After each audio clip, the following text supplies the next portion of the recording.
Okay, people, so we have got a found footage horror coming at you from Shudder. All right, it's called Deadstream, and it is the baby of Vanessa and Joseph Winter, who wrote, directed, and edited the film. Right? Yeah, they wore a lot of hats in this one. Also, producing it along with Melanie Stone and Jared Cook. It is executive produced by Mark L. Anderson, Joshua M. Cook, Lynette B. Cook, Naomi McClure, Amanda Syria, Iris Syria, and Patty Winter. Music was handled by Joseph. Jared Cook handled cinematography. Amy Lee Nelson Smith was in charge of production design. Meg Cable is art direction. Set decoration is Maggie Glendenin, Tiffany Hilton, and Doug Vandergrift. Costume design is Anne Hayes. Hair and makeup, Chelsea Bateman, Britlin Gordon, Michaela Kester, and Samantha Lambaston. And our cast. Well, also, Joshua stars in the film as Shawn Ruddy. We have Melanie Stone as Chrissy.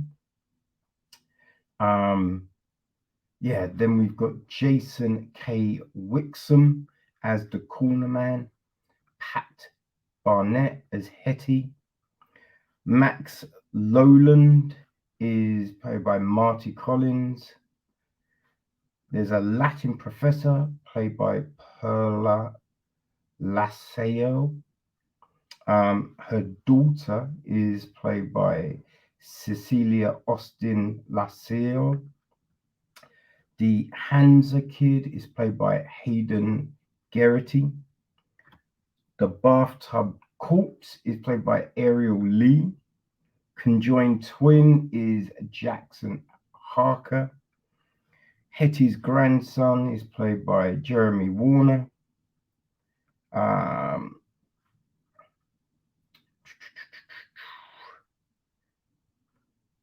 The professor's son is played by Alexander Lassio. I mean, there's a few other people playing ghosts and, bit little characters. So the gist of the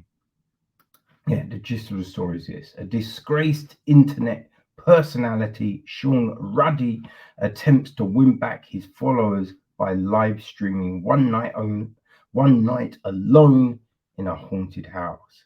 But when he accidentally pisses off a vengeful spirit, not quite accidentally, his big comeback event becomes a real-time fright for his life.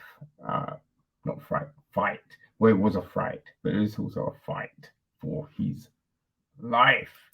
So we open up with Shawn, right? He's this internet guy, and he makes these videos. The Wrath of Shawn, right, is his channel. And so we kind of get an intro to that of him going, oh, these are the videos I create. Now, was it interesting because he was like, oh, I'm confronting my fears. But some of the videos, you'd be like, that's more a situation than a fear. But anyway, we see all of these things, and then suddenly all these headlines come up. He's been kicked off YouTube, kicked off all these other platforms because he went too far. Right? Went too far. So then I think it's like 6 months later, I think he says, he's back. Right? He did an apology video, as people do. I'm sure he learned a lot from this situation. Right? That's what they always say, right? And yeah, so through his big comeback, he was like, "Oh, I'm scared of ghosts, so I'm going to spend a night in a haunted house." And yeah, so we have him go to this house. Now he does some crazy things, like takes the spark plugs out of his car. I don't know what that actually does. I know nothing about cars, so I didn't quite understand what the spark plugs do.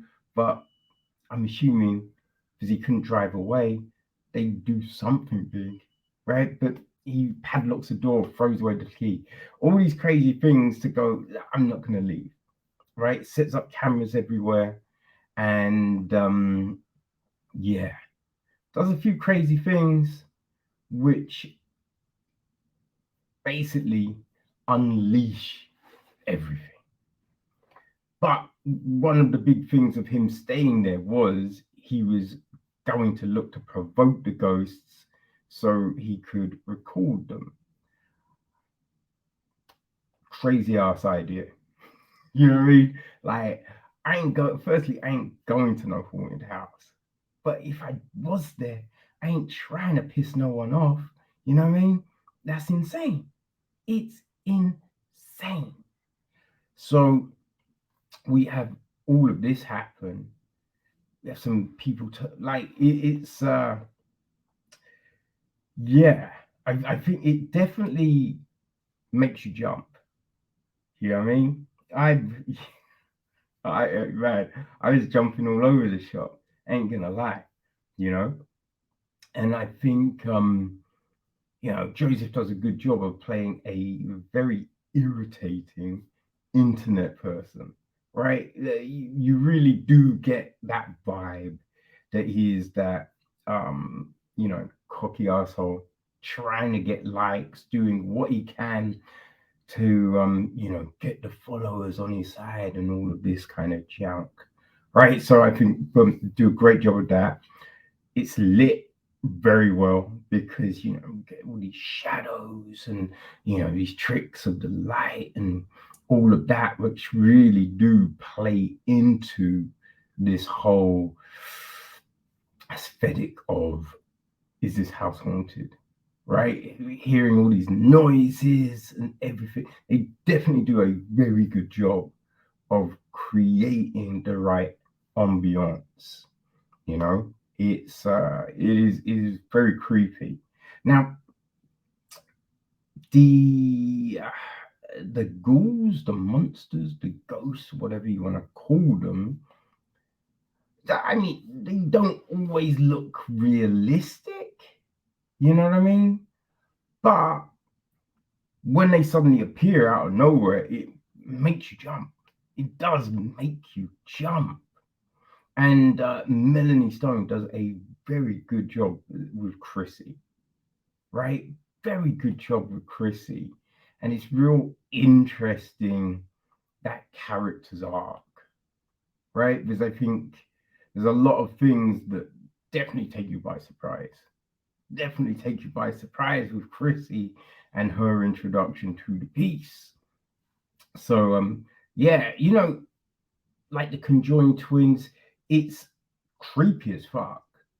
It's definitely creepy.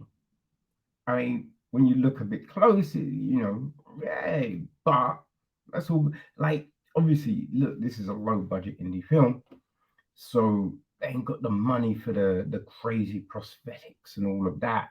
So what they do, yeah, hats off. And as I said, look, I think if you just saw these things like in the light of day and all of that, might not be the same thing, but the way everything is introduced, right? The lighting and just all of that, it works, right? It works. And so when you first see him, you jump. It's scary. It's fucking eerie as shit. You know what I mean? Like, so when you see them more, yeah, it's not quite the same, but you're already shook. So now it's like, whatever. You know what I mean? Because you are on the fucking edge. So yeah, no, this was this was a decent flick, right? We've seen a few of these found footage ones, you know, and on Shudder, right? So there was Host, Curse of Akuna, right? Those were ones. There was that one with the guy who drove the ride share, right? Which I forget the name of that. Right, there was that one, and then there was another kind of film. I think it was Shook or Lucky, right? So there's been a few, and they are all very different, right? They like different lighting, different effects, different ambiance, but they've all worked in their own way. So I think this is another good addition to all of that, right? Oh, yeah, and there was the Airbnb type one, right, earlier in this year, which Superhost, I think that's what it was called, right? So I think, look, if you were a fan of all of those, I think Deadstream will definitely work for you. You know, if you're a fan of just that take on internet personalities, you know, having their downfall, as it were. Yeah, again, this will work for you, man. So I think the moral of this story is don't go to a fucking haunted house, right? And if you're crazy enough to do that, don't repeat shit that someone tells you. You know what I mean? Don't do that. Don't antagonize. You know what I mean? And don't throw away your keys and shit like that. Because you want to get out of there. You know what I mean? Boy, I'm glad it is light outside because definitely feeling uneasy. But there you go, people. Deadstream, it is now available on Shudder. Have fun, but be careful.